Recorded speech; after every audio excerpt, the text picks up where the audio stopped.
No. Tibet. No India? control. India? Yiddish is Jewish language. It's the Hebrew Oh language. my God. Yiddish is You mean the like Hebrew Fiddler on the language. Roof? It's not You should know this. It is the Hebrew language.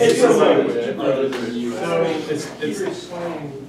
Yeah, which Yeah, one but did it's- it go through real Right, but it's a Hebrew language. Yeah. It is a language of the Hebrews. You can stay if you want to. We have a, Well, I got some stuff to work on. Okay. There you go. Okay. we have Alright. we have a really great time in this class. I'm sure. No, we do. He says because he knows the video's running. All right. How many people are here? Apparently 5. Five Okay, normally, that's but right. there's 6 overall. Oh, seven. Okay. Wait, who else is Forgot in this to class? open up Just my- Oh. And Kayla's supposed to be here too? Yep. I wonder where she is. Not here, apparently. It's not falling. Oh, that's not supposed to work that Fall off the way. rails and come crashing to the ground.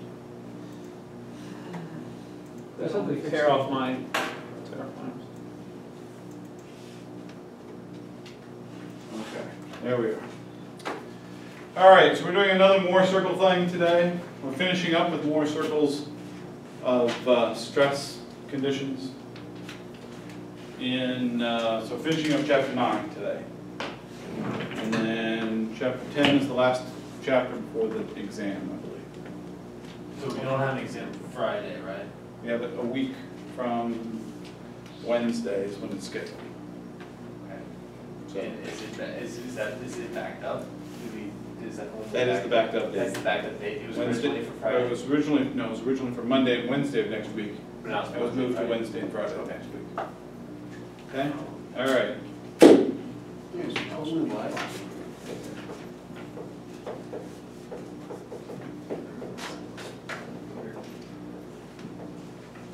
So today we're going to talk about Moore circles in 3D. So we did last time about them in 2D. Now we're going to expand it to 3D. But we're still, because the actual three-dimensional stress transformations are really much more complex than we want to get into at an undergraduate course, we're still going to assume a state of plane stress.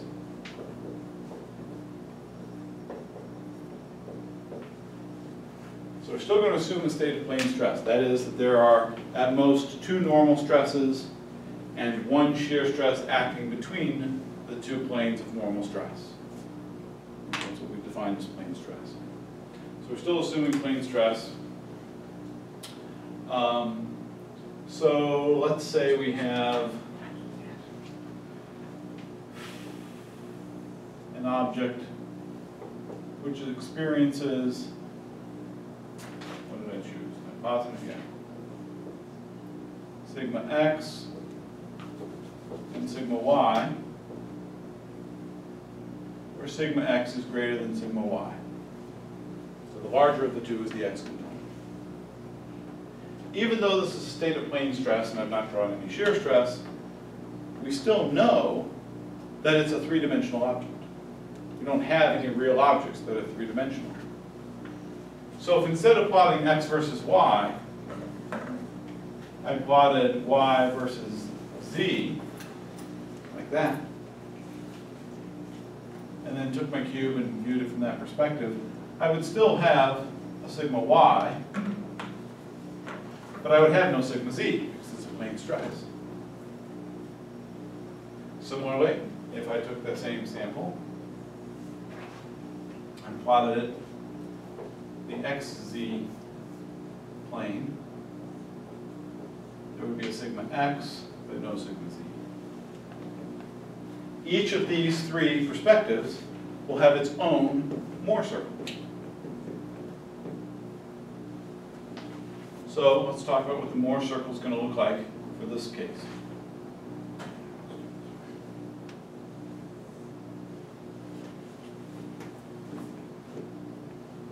What would I draw? What's my Moore circle going to look like?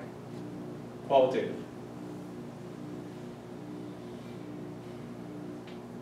For the first case? For the first case, yeah. Where am I going to draw my circle?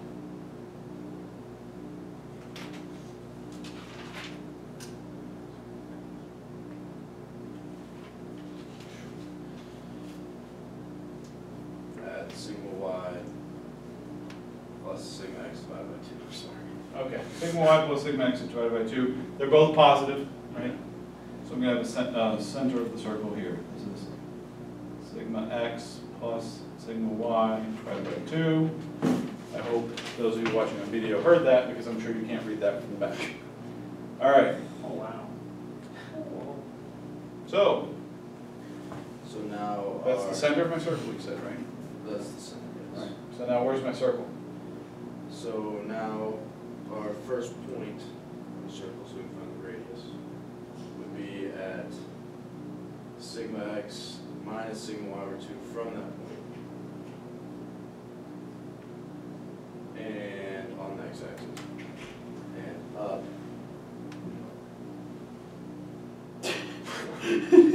Our You radius. like to backspace those last two words? Where's where's that point you just told me going to be? On the x-axis. On the x-axis, to the right or to the left of this point? The right. Left. Isn't it x, isn't Oh, it it's to the right. so x x minus is y? bigger. Because x is bigger. What's the coordinate of that point? Sigma x plus sigma y over 2 plus sigma x minus sigma y over 2. Simplify. 2 sigma x. No. Close, but no.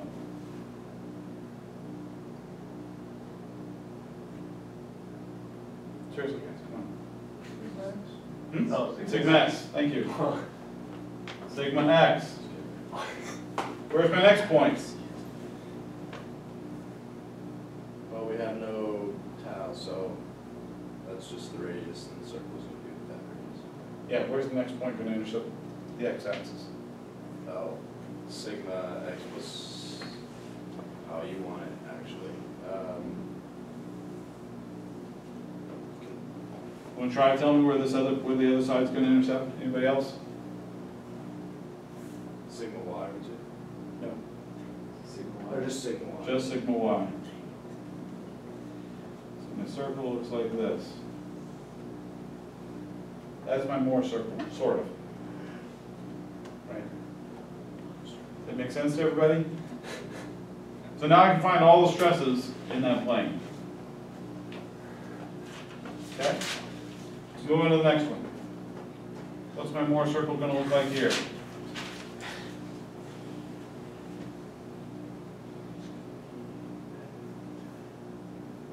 Sigma y over 2. Is what?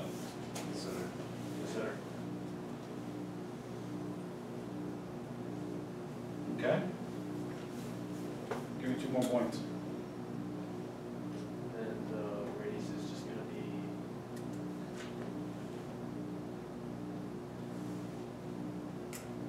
There are no other points, right? It's just a dot, there's no circle?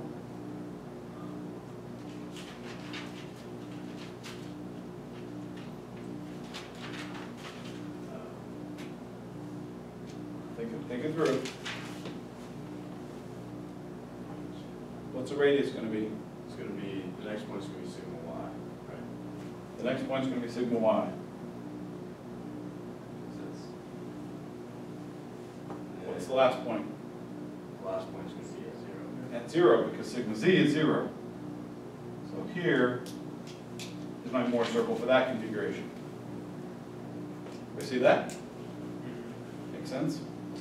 I got a quick question. No, I'm not totally on I'm not understanding why it's sigma y over here on the first circle. Right here? Yes. How did we get that? Because the two, and whatever stress state we're in this case there's no shear stress, but whatever stress state we're in, even if there were a shear stress and we were down here someplace, right, that was our coordinate for this particular loading configuration, the opposite radius is the coordinate for the other dimension. So this is sigma x comma tau. This is sigma y comma minus tau.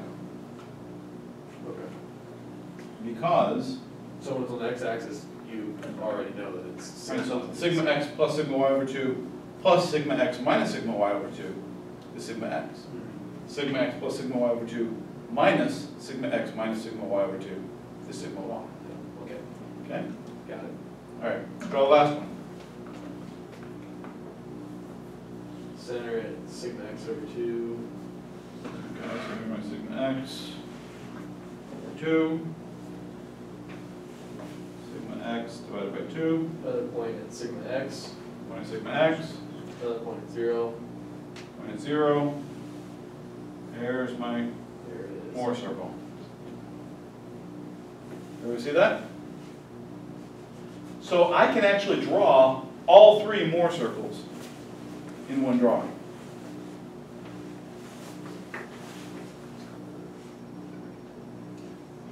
By recognizing this is 0,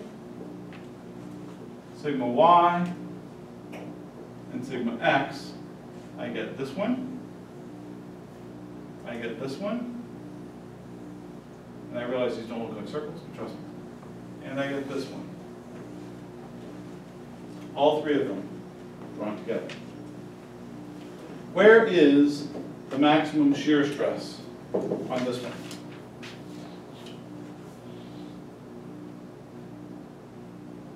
Maximum shear stress. Maximum shear stress. Remember, things most often fail in shear, right? Because shear strength is typically lower than tensile strength.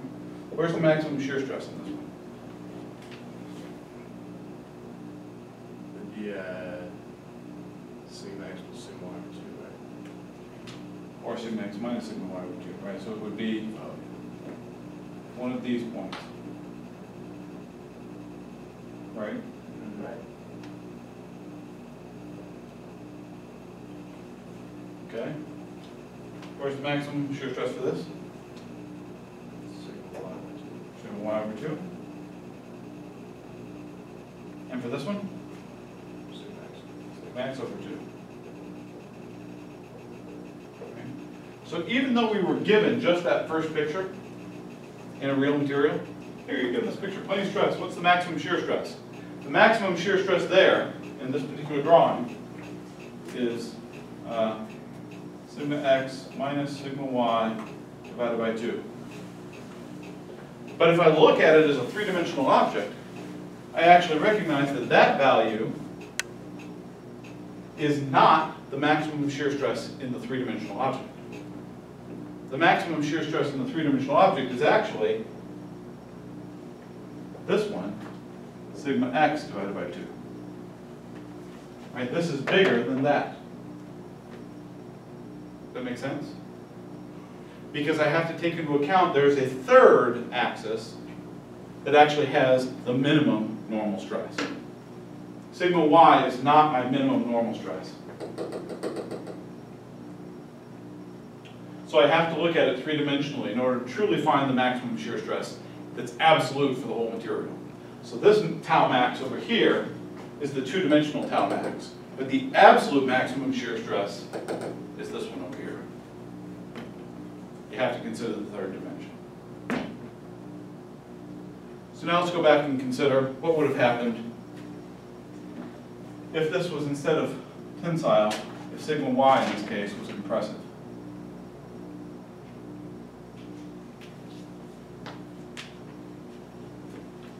Okay? So now let's come back and look at the first. What would the first Mohr circle look like when sigma y is compressive? Sigma x minus sigma y. Well, just qualitatively, tell me where my circle looks. What's my circle going to do? What's it going to look like? It's gonna be a lot bigger. Your first circle's gonna be significantly bigger. Shift to the left. Yeah, it's bigger and shifted to the left. In fact, it looks like this. Because sigma y is negative.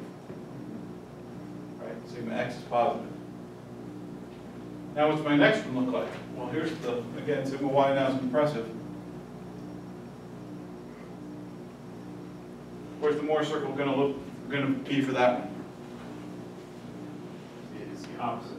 opposite side of the, Right, it's gonna be in here. and it's gonna be touching the opposite edge of that. And what about the third one? No change. Doesn't change, right? Third one looks more like a football, but you get the idea. So in this case, the maximum shear stress is here. Sigma x minus sigma y divided by 2. In this case, it's just sigma x divided by 2. So the absolute maximum shear stress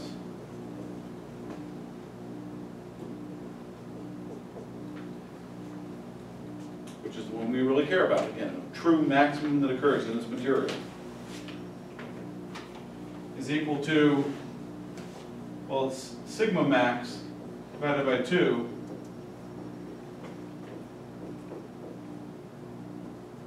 if all the sigmas have the same sign. Either both sigma x and sigma y are positive tensile, or both sigma x and sigma y are compressive. And it is sigma 1 minus sigma 2 divided by 2, the difference of the principal stresses, if sigma 1 and sigma 2 are opposite signed.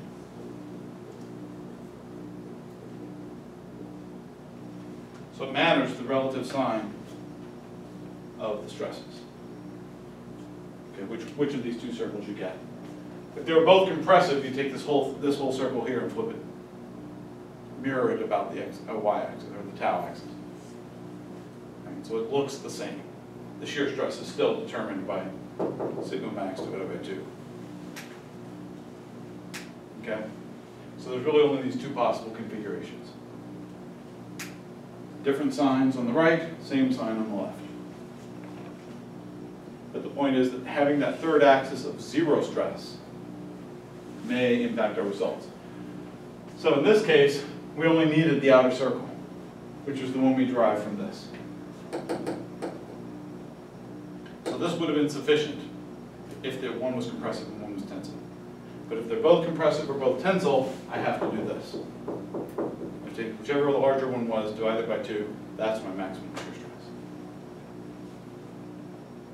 Okay? Every time? Maybe every time. Wait, so this is like, yeah, it's a rule for when z is 0, or when y-axis is. Right, right. We have plane stress in a real material. Plane stress, so we only have 2 dimensions of stress applied. But it's a real material, so we actually take into account the third dimension. Okay. And in this case, that orientation, right, is 45 degrees from this orientation. Right? The big outer circle came from this picture. And the orientation, the sigma s, or theta s, or 2 theta s is 90 degrees to get down to here. Do we see that? Okay. Or 2 theta, positive or negative 90 degrees. So that means theta s is 45, plus or minus. So when I'm pulling on this thing, it's going to break, it's going to shear along that plane, or along that plane. So I have this big plate, and I'm pulling on it like this, right? So this is the top-down view. I'm pulling on it in the X, and I'm pulling on it in the Y. The way it's going to shear, let's just pick one. It's actually going to shear,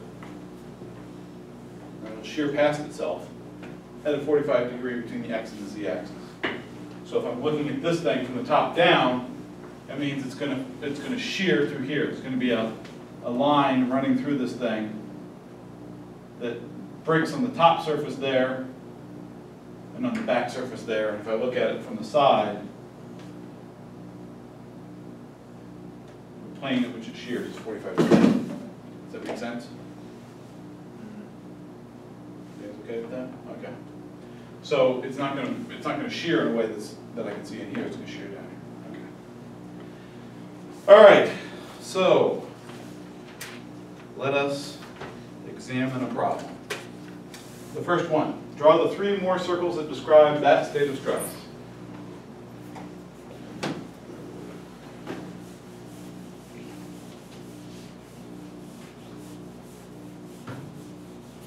Easy peasy, right? Straightforward stuff.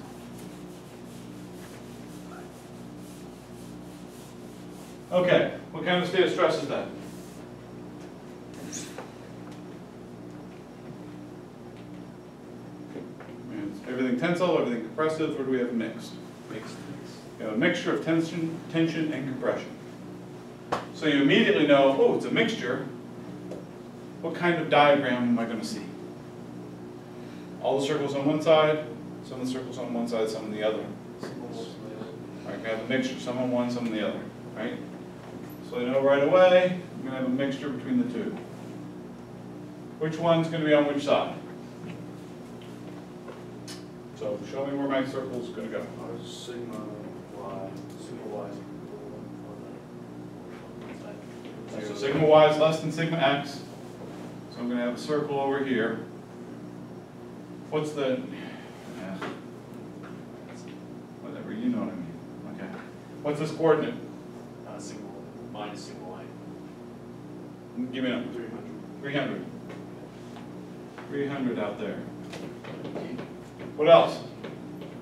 And then there's gonna be a big one from minus 300 to positive 400.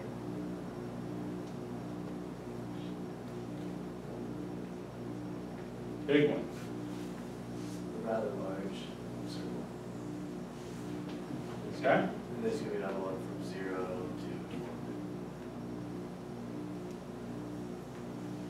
1. Like that. This is my, so what parameters, what other parameters can I label on You can label the maximum shears. this? Okay. What's that one? And that one is. Nope. Maximum shear radius is gonna be, it's just gonna be 400 plus 300 divided by 2. What is that about? Times negative 1. What's that? Jesse, do 350. 350. 350. 350. Oh, we got that for you. Yes. Okay? And do we really care? Do we really care what the other two are? No. Not so much. Don't really care so much with the others. Really, I want to look at the absolute maximum. 350. See how easy that is? So it's a quick way to get there, right? If you can do the more circles, you can get there pretty quickly. So now we're going to do it again with 9-88. We have plenty of time. 9-88. Determine the principal stresses and the absolute maximum shear stress developed at point B on the cross section of the bracket at section AA. So now we're getting into real things. Kind of like the bicycle last time. We have to integrate all of the analysis that we've done before, right? How to get bending moments and shears and all that kind of stuff. And then use that to determine our stress, yeah, total. Okay? So what do we do? Well, probably better start with a free body diagram. Probably better start with a free body diagram of what? The whole system. Of the whole system. All right. Of the little lever arm. This is.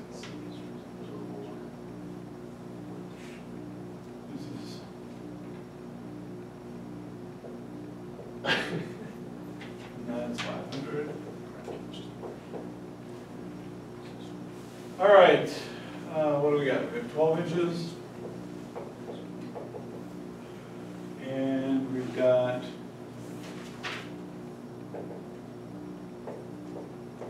6 inches down to the point where we care about. Okay.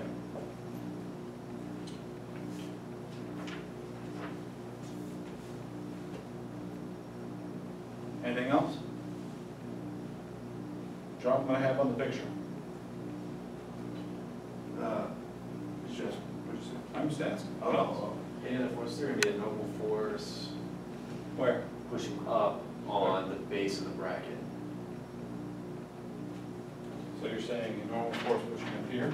That's, We could go ahead and apply those forces at A, because that's what we're interested in. Right. So really, we don't care so much about the base of the bracket. We really only care about what's going on in here. And since the section between here and the base is effectively a two-force member, right? I mean, in some sense, there's nothing changing between those 2 points, so we can just Right. do the section. Right. Okay, so we have a normal force. there's What also- else? There's also gonna be another force in the y direction, a reactionary force, they call it reactionary lateral force. Okay, hold on a second. That's okay, in the x direction. Okay. To the left or the right, where do you want me to draw it? Go to the left. Okay. Call that V. Right? And what else? Anything else? We'll have a moment. Yeah, you can just draw the hook right there. Okay, what direction you want me to draw? Just draw positive for now?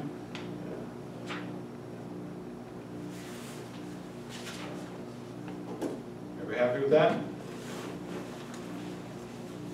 Well, maybe we just calculate the moments there. What's that? We can just calculate the moment already, right? Well, we can calculate everything. Is it not time? It's not time. Well, I don't know. Are we ready? That's what I'm asking. Is there anything else that we need to add to the picture?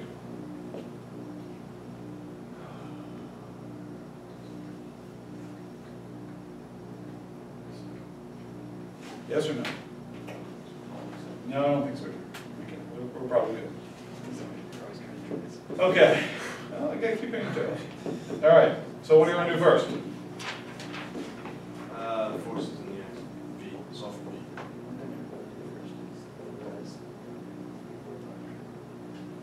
Okay, it's what? Seriously? Did you say you guys solve for the 3, 4, 5 triangle? Is that what he said? That's what he said. The hypotenuse is 500. So the short leg is 400. Yep, got it. I got it now. 300. 300. Okay, there you go. Excellent. So, Okay. So the force in the X equals 400 yes. plus V. Oh, wait, no, minus V. So V equals 400 pounds. Sum of the forces in the Y, I assume, is next. What is the sum of the forces in the Y? Minus 300 pounds Yes. plus N. N equals 300 300 pounds. pounds. Sum of the moments. About what point? Well, Little a, about the section, right? Equals what? 12 inches. Equals M. equals minus 400 times 6. Minus 6 times 400. I prefer R times F because it is R cross F that creates the moment. Okay? What, you can do 12 times 3? No, 12 times 300. You do both, Yeah. right? no. I was just laughing because you got mad at me. I didn't get mad. Okay, so that gives us MA should give us M is equal to, what does it say? 6,000 pound inches.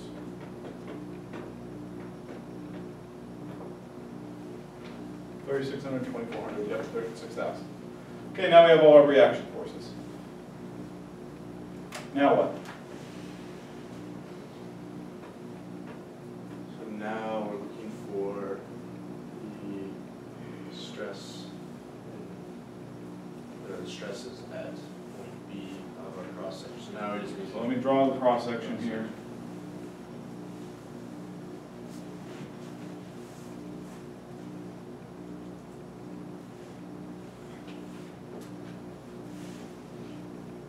And point B is right there. And this is. Really? Okay. That's not very drawn very well then. I tried to draw what I saw in the picture instead of what the dimensions indicate. So this dimension here is 0.5 inches. This dimension here is 0.25 inches. This dimension here is 0.1. I really didn't draw this badly. So here was the section. 0.25 inches.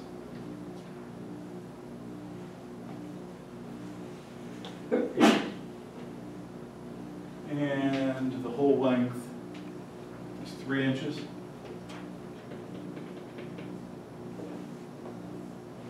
Okay.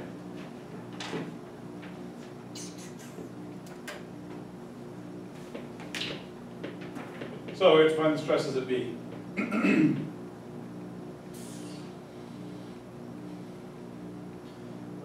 so first we need to add up different stresses we can have. So we could have a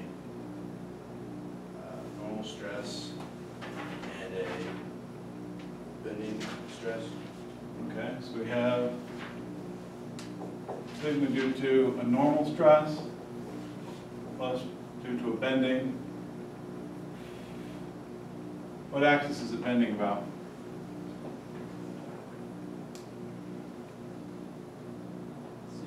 Z.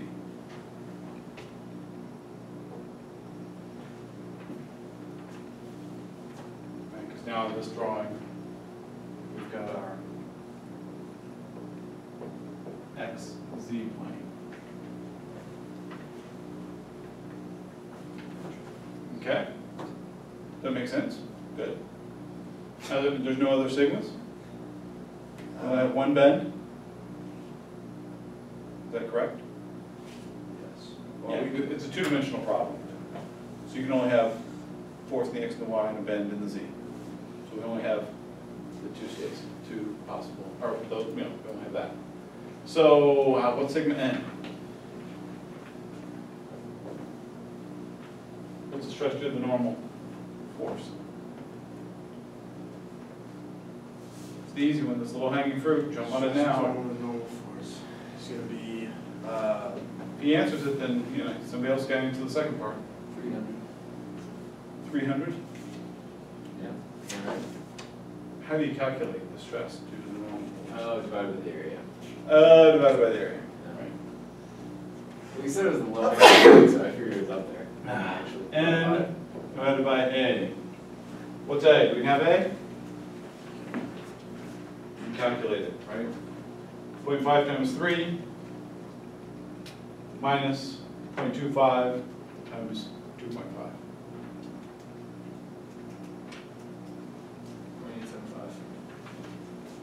0.875. A equals 0.875. Okay, so we can come back and calculate that. What else? Okay, let's just do it actually. Sigma n is 300 divided by 0.875. 343. 343. Unless you're on more sig figs. That's 342.85. That's never good. I'll trust that when I get to the final value, the answers they have in here are correct. So. All right, 343. They didn't break that one up separately. Okay, what about sigma to the bending about the z-axis? it's going to be Q. Wait, no, that's shear. Excuse me, sure. It's gonna be mz times x. Mz times x over yz, iz, mz times x over iz. And x and y just vary due to the problem, right? Like mz, iz are it's always in the z direction, but could be in the y direction. Right, right. So, mz, mz is the moment. Is our moment. right? Yeah, 6,000. Okay. So 6,000. What's x? It's gonna be 1.5. Right, 1.5, because it's always measured relative to the neutral axis here in the center. Right? Times 1.5. What's iz? It's gonna be the. That's the moment on one side of the axis, right? There's a lot. No, the I is always a global parameter. I is the whole thing. I is the whole thing, so moment of inertia, the whole thing. How do I calculate that? It's gonna be 12 times 3 cubed. Base cubes. B cubed.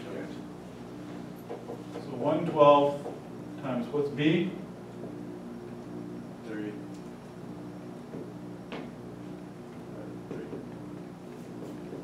Everybody agree, 3? Yeah, well, it depends how you do it. If you just subtract it, then you Oh, just subtract the 2. What I am I finding? Oh. It's about the.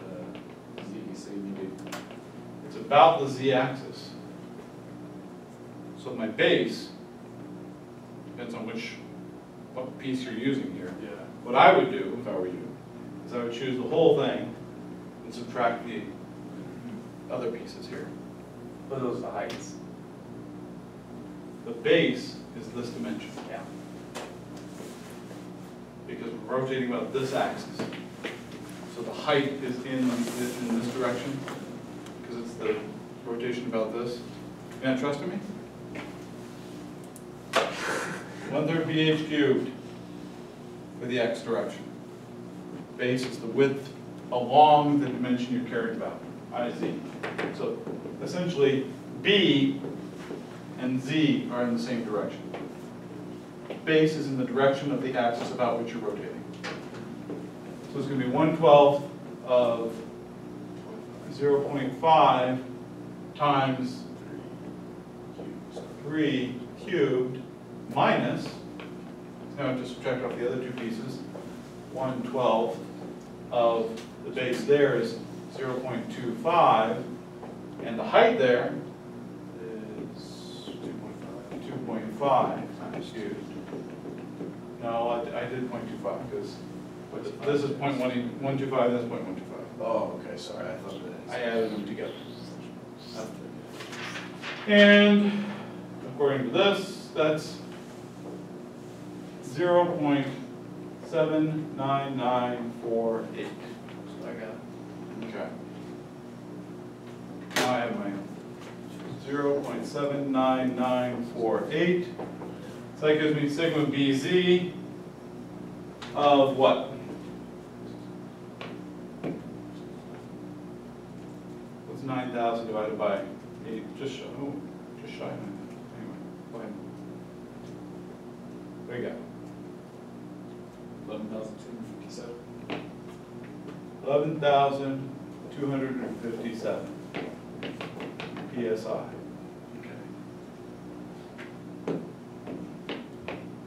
So, add those two together, what do I get? The sigma total then.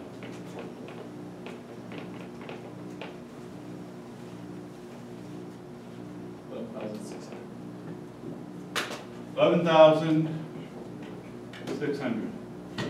Everybody agree with that? Yeah. Well, you just gave it to me, of course you agree with it. Anybody else have any problems?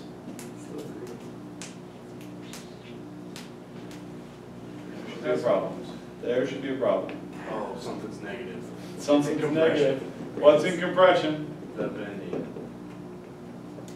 Wait, let me think about this before I just answer. So the bending is tension, and the normal force is in compression. Right. So it's gonna be 11, or That's negative. So this becomes 10,914. Or 10.9 KSI. Okay? Make sense to everybody? How are we doing over here? We good with that? All right, that gives me the sigma. Now what? Have to add our shears, Have to add our or shears. find our summation of shears. Okay. What are my tiles? What's causing me a shear? We have a tile from our shear force, from our V, so tile from our V. The tile from B. And we could get a tile from the twist, but we have no twist, so this is. Right. And there could be tau from V in the other direction. Potential. What do you mean? Tile from So- the other direction, like, is So it tau over- from V, so if you look at this picture, V is in this direction, Yeah. right? V is in the minus X direction, yeah. So V is in this direction, right? So V would, what we're looking at here would be a tau Y X. Tau on the Y axis in the X direction.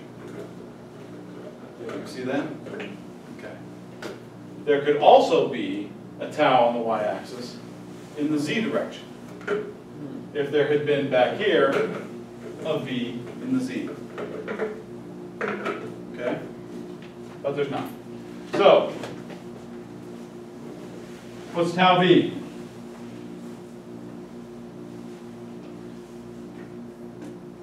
Tau V is going to be about point B, it's going to be Q times V over IT. QV over IT. What's Q? Q is the area above our neutral axis times the neutrino. I don't want to say neutrino. this is Essentially, in our axis above our neutral. Right. Okay, what is Q for this, what is Q for this piece?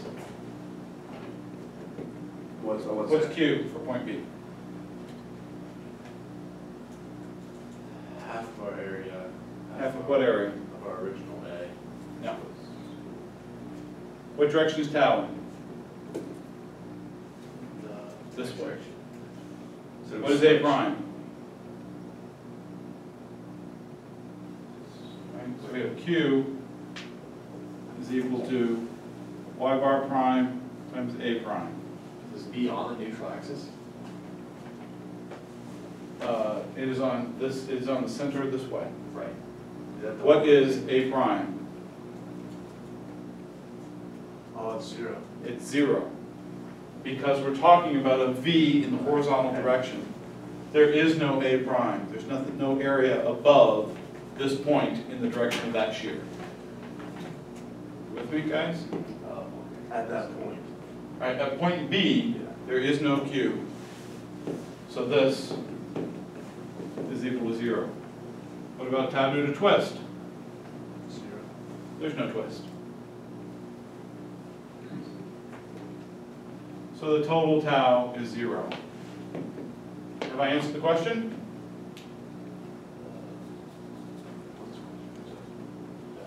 No, max have shear stress. Now you gotta find the principal stresses and the absolute maximum shear stress. What are the principal stresses? How do I find the principal stresses?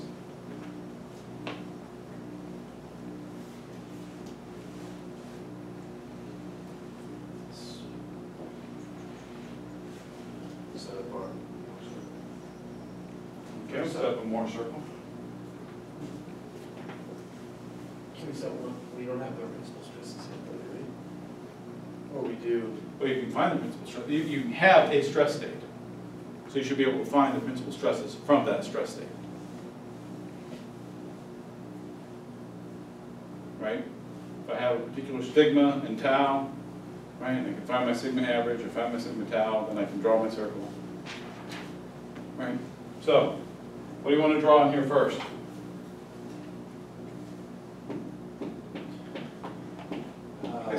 It's too wide on this side. Let me place it over here.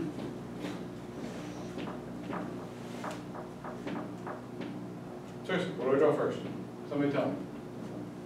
Circle from 0, sigma y, sigma y. This one. Sigma y and 0. Why'd you choose 0?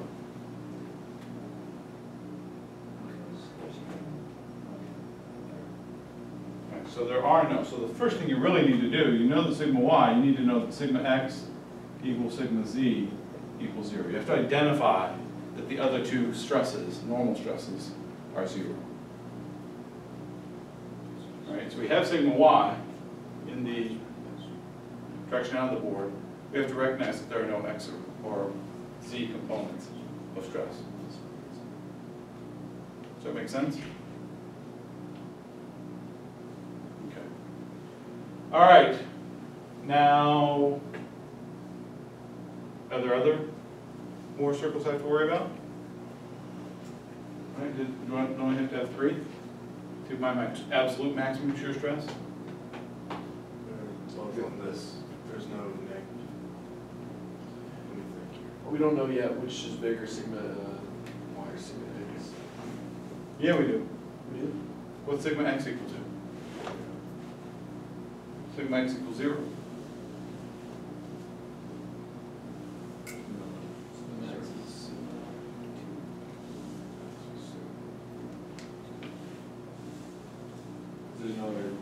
There's not another more circles, so.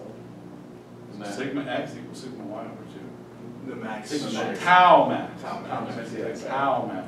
Right, the other circle is right there. Yeah. Right, the other circle is compressed to a point at 0.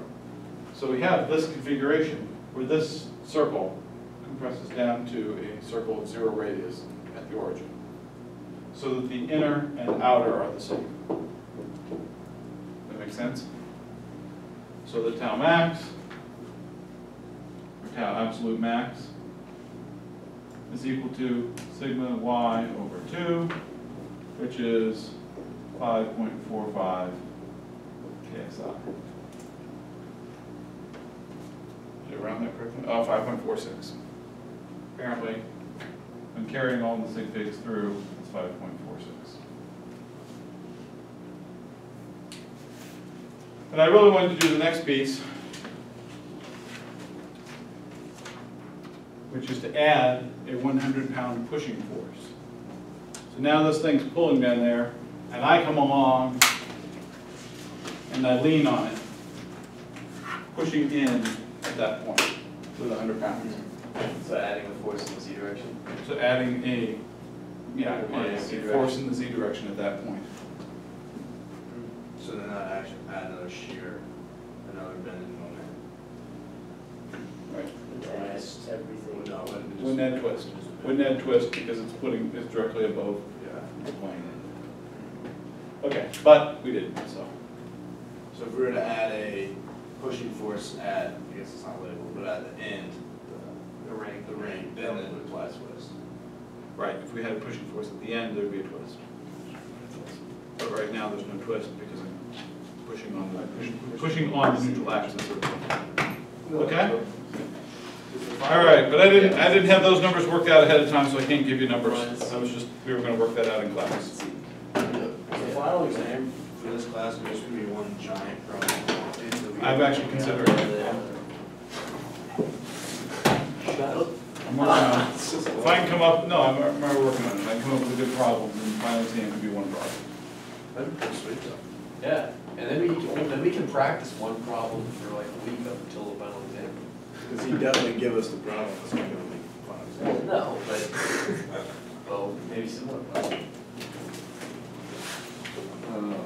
Sounds like fun. Okay. So Jesse, what are you gonna do with your afternoon? What?